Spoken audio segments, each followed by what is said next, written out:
Well, hello and welcome back to the channel. I'm Richard and this is Lap of the World, your home for road trips and racetracks. I was hoping today to continue my investigation into the issues with the stereo system on my first generation NSX back here.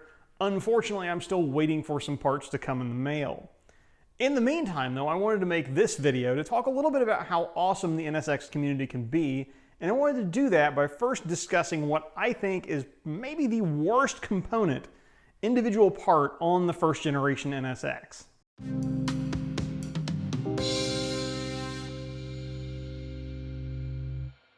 Now, I'm not going to turn this into a 5 things I hate about my NSX video. That trope has been beaten to death on the internet, so I'm going to leave the dead horse alone, but I will put forth that there are probably a few cases to be made for some components. I think with the NSX being no exception, as with a lot of Honda products, the main relay is probably the little doodad most likely to leave you stranded. And on the NSX in particular, it's probably a toss between discounting the snap ring. It's probably a toss-up between the throttle butterfly screws and the balancer pulley delaminating as far as things most likely to just up and cost you a bunch of money at once. However, my nomination for the worst component on an otherwise brilliant car is this bad boy.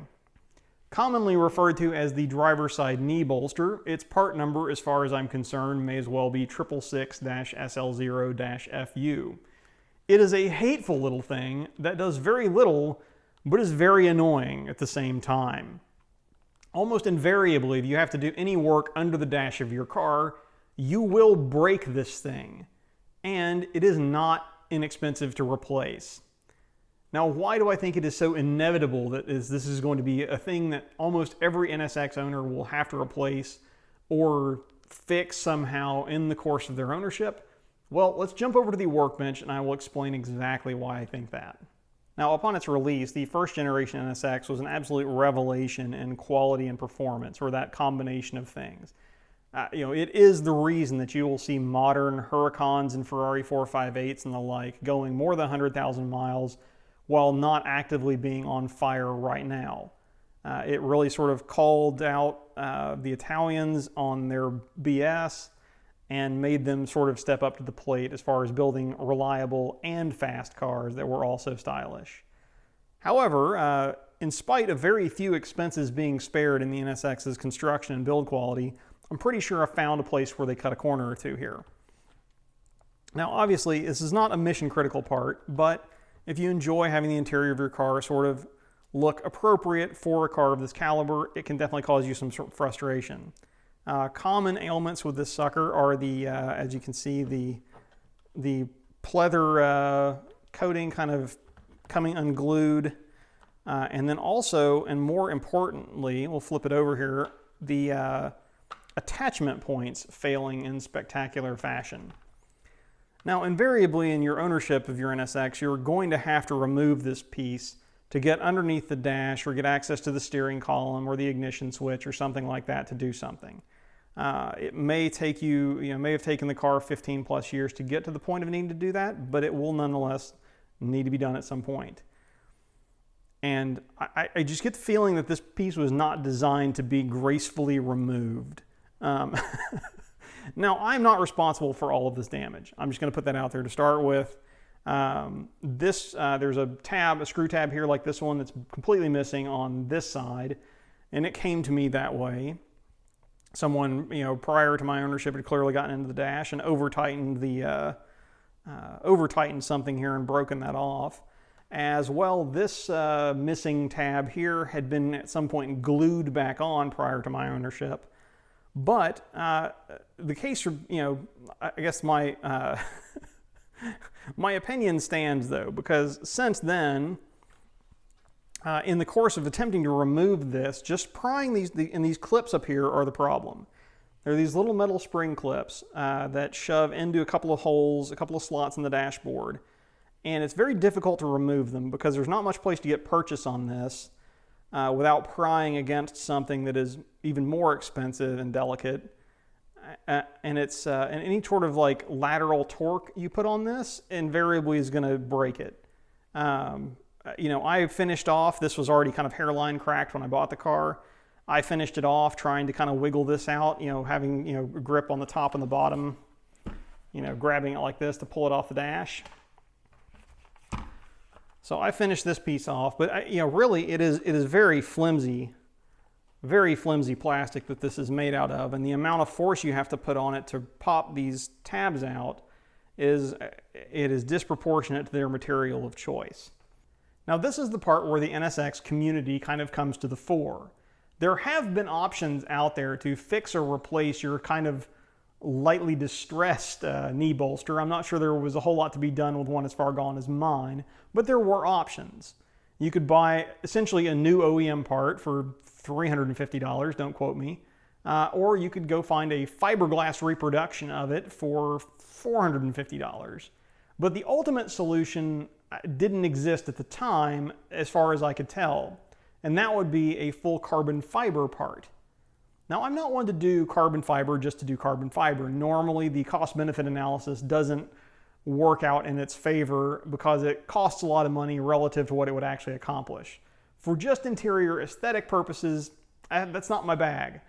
I'm not saying I wouldn't, but I would have to have some motivation and the price would have to be right.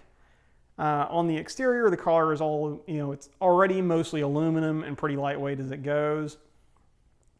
So there hasn't been much of a, not a burning platform to jump off of there either. But in this case, when the biggest problem with the original part is the strength of the material out of which it's made, and I anticipate, because I just have this understanding that I'm going to have to turn this car inside out a few more times during my ownership, that tensile strength is going to be tested a few more times. And replacing the part repeatedly, if I replaced it twice, I would have easily paid for the carbon fiber component and then some, just in that, and then on top of that, the frustration quotient that goes along with it made it kind of worthwhile to explore that option. Now, I reached out on Facebook and on the forums, and at the time, that was like a week ago, nobody made a full carbon version of this, which was unfortunate. So I'd kind of resigned myself to, okay, maybe I'll just, I'll make do, or I'll, order an OEM part and cross my fingers, maybe see if I can reinforce it somehow. I don't know. Then we have lots of awesome vendors in our NSX community, but this time I'm going to shout out Euroboutique as being the good guys. Rick from Euroboutique reached out to me privately and said, hey, is this something you'd really be interested in? We could explore making a full carbon version of it, because they do full carbon versions of other interior panels in the car. They just hadn't really gotten around to the knee bolster yet because it's kind of out of the way, and it's not one that you see, you don't look at it a whole lot, and it's not very flashy. It's not like a center console trim or the door trims that are right there in your face all the time. And I was like, yeah, like literally, like, and I kind of asked a couple of quick questions like, yeah, I mean, how would this go? How would it go? How far out would you be? And how much would it cost? After getting some pretty positive answers to that, I was like, yeah, I would definitely do that. And so, as a result of that, there is now a group buy up on the NSX Prime forum. I've dropped a link below for a Euroboutique full carbon fiber knee bolster replacement that you will probably never have to replace again. At least not because it broke. So, ask and you shall receive is the moral of the story here, and I definitely appreciate Rick at Euroboutique for reaching out. I think this is probably easily the best solution possible for the situation. Even if you're not into carbon fiber, they will offer options. My understanding is you can have it done in gloss or matte carbon. If you want it covered with something, just because there are so many options available. I did talk to Rick about that. He said that really gets into the weeds. And if you want that done, it's easy enough to order the material separately and then have an upholstery shop do that. So you would have, a carbon fiber piece underneath that looked OEM just by being covered with leather. I'm not sure which direction I'm going to go with that yet, but I am definitely in on that group buy. If you would like to join me, again, there's a link down below. I'd like to thank them again for reaching out, because this will be kind of a pain point and point of interior aesthetic embarrassment for me that I will be glad to be done with. And I can go back to enjoying the awesome car that the NSX is. So that is sort of my shout out to the community and PSA for the day. If you have a knee bolster that is in need of replacement or repair, you now have yet another option that is the best option, in my opinion, to pursue.